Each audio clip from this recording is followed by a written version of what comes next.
जब भारत अपना बिखरा था तब चंद्रगुप्त ने अखंड किया, फिर अपनी कलम के दम पे उसे भीमराव ने बुलंद किया। उस देश के कुर्सी पे अब तो ऐसा ठग है बैठा, उस देश के कुर्सी पे अब तो ऐसा ठग है बैठा, जो देश को ऐसे बेच रहा कि नाम पड़ा विक्रेता। ओ चाय बेचते बेचते अब बन गया देश विक्रेता, आया देश विक्रेता, देखो आया देश विक्रेता। विशाल जी चल नहीं है यात्रा करने तो चुनाव लड़ेंगे क्या? अरे लड़ भी रहे हैं तो क्या दिक्कत है? कोई परेशानी है तो वो भी बताइए। चुनाव लड़ना क्या गलत बात है या चुनाव लड़वाना गलत बात है? हम लखनऊ में हैं। माननीय कांसी राम साहब के महापरिनिर्वाण दिवस पर लोग दूर दराज चल करके आए थे, लेकिन उसी बीच विशाल गाजीपुरी व सपना बौद्ध जो लगातार बहुजनों को गांव-गांव चल करके एक रथ यात्रा निकाले हुए हैं और गांव-गांव जा करके बहुजनों को समझाने का प्रयास कर रहे हैं, बहुजनों को जगाने का प्रयास कर रहे हैं, हमारे बीच में है। फिलहाल भी अभी हाल ही में उन्होंने द्वितीय संगीतमय बहुजन जोड़ो विचार यात्रा जो सम्मेलन बुलाया हुआ था, उसमें कम से कम लाखों की संख्या में भीड़ इकट्ठा हुई थी, जिससे लोग आज भी विशाल गाजीपुरी और सपना बौद्ध को जुबान पे रखकर याद करते हैं। फिलहाल विशाल गाजीपुरी सपना बौद्ध जी हैं, हम देश स्वागत करते हैं। धन्यवाद सत्या भैया जी, नवोदय, जय भीम। विशाल भैया, बहुजन जोड़ो जो यात्रा संगीत में विचार यात्रा स्टार्ट किए हैं, उसको चलने का क्या मतलब है? लोग अभी भी जानना चाहते हैं कि क्या उससे उद्देश्य। देखिए, सबसे पहले तो सत्या एक्सप्रेस न्यूज़ को देखने वाले सभी सम्मानित साथियों को नवोदय, जय भीम। हम विशाल गाजीपुर सपना बौद्ध की तरफ से अपनी बात को शुरू करूं तो आज के दिन अपने मानवर साहब कांसी राम जी के चरणों में सशक्त नमन करता हूं, उनके महान परिनिर्वाण दिवस की स्मृति में। और आज हम लोग लखनऊ की धरती पर हैं और जो आपका सवाल था कि जो गांव-गांव जो यात्रा हम लोग कर रहे हैं कैडर कैंप के माध्यम से, संगोष्ठी के माध्यम से, इसका उद्देश्य क्या है? उद्देश्य वही है मानवर साहब का, जो मानवर साहब के पैटर्न पे चल रहे हैं हम लोग, क्योंकि उनको तो हम लोग भली बात है, उनसे हम लोग न मिल पाए, न देख पाए बढ़िया से, न ज़्यादा उनका हम लोग हो पाए, लेकिन उनके हम लोग विचारधारा को, उनके हम लोग विचारधारा को स्टडी कर रहे हैं पर डे। कि जब साहब कांसी राम जी अपने क्लास 1 की नौकरी को छोड़ करके और साइकिल से चल करके फटा पुराना कपड़ा पहन करके इस समाज को जब जगाने चले, तो लोगों ने कहा कि समाज जगने वाला नहीं है, समाज शासक बनने वाला नहीं है, लेकिन साहब कांसी राम जी बोले कि हो सकत है समाज जग जाए, हो सकत है कि समाज शासक बन जाए। तो इस बात को जब मानवर साहब ने बोला तो लोगों को मजाक लगा, लेकिन क्या आज डेट में मानवर साहब ने क्या समाज को जगाया कि नहीं जगाए, क्या समाज को शासक बनाए कि नहीं बनाए, बना के दिखाए। तो लेकिन आज की स्थिति में यह हुआ कि कुछ चंद चालाकों ने हमारे समाज को फोड़ करके बिखराने का काम किया। जैसे में हमारे उत्तर प्रदेश में काफ़ी लोग जागरूक हैं, लेकिन अब सरकारें से हम लोग सत्ता से दूर होते जा रहे हैं। लेकिन साहब कांसी राम जी का क्या उद्देश्य रहा, हमारे बाबा साहब का उद्देश्य क्या रहा? जैसे में आप देखे होंगे कि महाराष्ट्र में जब से हमारा देश आज़ाद हुआ है तब से हमारा सरकार वहाँ पर नहीं बन पाया है। कारण क्या रहा कि वहाँ के लोग जागरूक तो हैं, लेकिन वो लोग अलग अलग बिखरे हुए हैं। वही हवा हमारे यूपी में बह गया है। तो हम लोगों ने सोचा कि भाई ठीक है, सब कुछ बढ़िया चल रहा है, लोगों को लगता है कि नहीं बहुत बढ़िया खाना मिल रहा है, बहुत बढ़िया ओढ़ना बिछना मिल रहा है, सब कुछ अच्छा हो रहा है। लेकिन हम लोगों ने देखा कि नहीं, मानवर साहब कांसी राम जी के मिशन को आगे बढ़ाने के लिए हम लोग एक छोटा सा प्रयास करेंगे कि हमारे पास जो वैगनार है, छोटी सी गाड़ी है, जब मानवर साहब साइकिल से चल करके फटा पुराना कपड़ा पहन करके नौकरी छोड़ करके जब समाज में काम कर सकते हैं, तो हमारे पास तो गाड़ी है, हमारे पास तो अच्छा कपड़ा है, ये हमारे पास तो फ़ोन है, साउंड है, हम गाँव में बात कर लेंगे, लोगों को इकट्ठा करके अपनी बात रख लेंगे।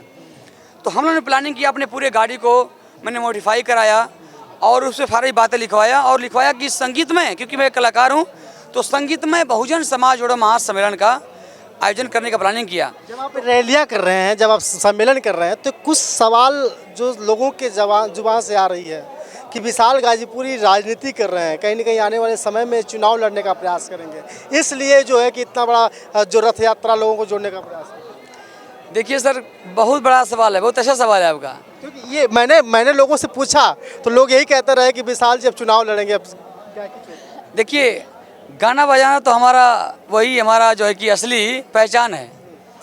गाना बजाना सबसे पहले प्राथमिकता हमारा है और गाना बजाना के माध्यम से हम काम कर रहे हैं। देखे होंगे आप, क्योंकि मेरा टाइटल है संगीतमय बहुजन समाज जोड़ो महासम्मेलन और गांव-गांव कैडर कैंप यात्रा। तो चुनाव लड़ने की जहाँ तक सवाल है कि गायकी छोड़ने की जहाँ तक सवाल है, तो सच्चाई यही है कि हमको गायकी छोड़ना नहीं है और चुनाव लड़ना नहीं है, लड़वाना है। हमारा उद्देश्य है कि हमारे हर एक गांव में अपना प्रधान हो, अपना बीडीसी हो, अपना क्षेत्र पंचायत हो, अपना जिला पंचायत हो, अपना विधायक हो, अपना सांसद हो।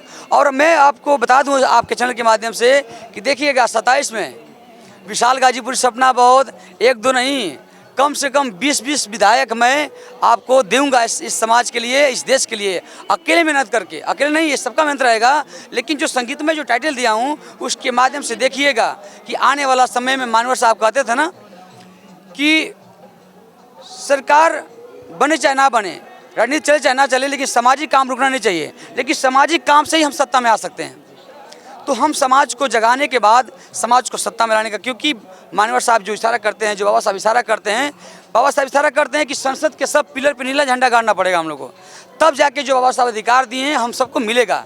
तो ऐसा नहीं है, हमको चुनाव लड़ाना है लोगों को, और आने वाला समय में अगर हमारा समाज नेता बनता है तो खुशी की बात है।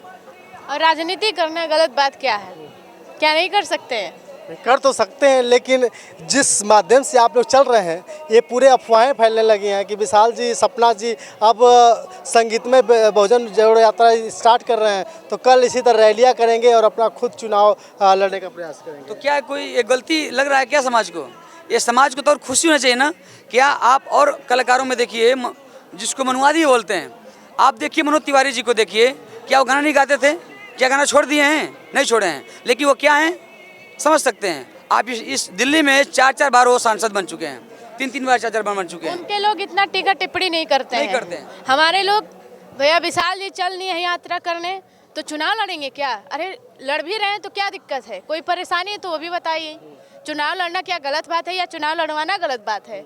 हमारे कांसीराम साहब जी बोले थे कि अगर तुमको अगर अमीर बनना है तो पहले शासन सत्ता की जो चाबी अपने हाथ में ले लो, क्योंकि अमीर बनने के लिए हम दिहाड़ी करके तो अमीर नहीं बन सकते, मजदूरी करके तो नहीं बन सकते हैं। हमें उसके लिए क्या बनना पड़ेगा? IAS, PCS, doctor, professor, engineer.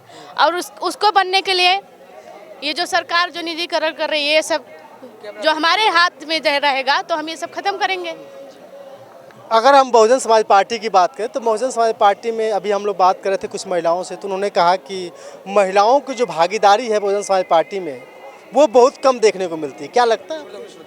ऐसा कुछ भी नहीं है। मैं भी महिला हूँ और हमेशा बाबा साहब बोलते थे कि एक महिला 100 पुरुषों के बराबर होती है। विशाल सर हैं, अकेले हैं, मैं भी अकेले हूँ, तो क्या मैं इनसे कम काम कर रही हूँ क्या? नहीं, जितना ये कर रहे हैं उतना मैं कर रही हूँ। मैं क्या हूँ? एक महिला हूँ। तो कौन कह रहा है कि महिलाओं की भागीदारी कम है? और दूसरी बात कि एक महिला ही 4-4 बार मुख्यमंत्री हैं, आप कैसे कह सकती हैं ये बात?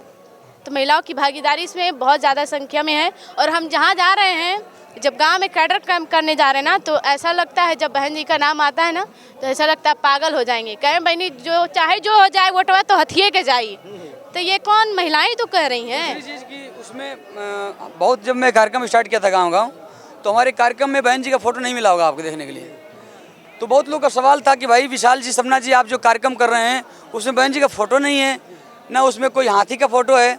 तो आप साफ शब्दों में समझ सकते हैं इस चीज़ को कि क्या कोई जग करता है तो क्या उस जग पे जिसके नाम से जग चलता है, जो भगवान के नाम से जग होता है, तो उनके समाज की कोई एक व्यक्ति नहीं कहता है कि उसमें मोदी का फोटो नहीं है, उसमें योगी का फोटो नहीं है, उसमें कमल का फूल नहीं है, कोई नहीं कहता है।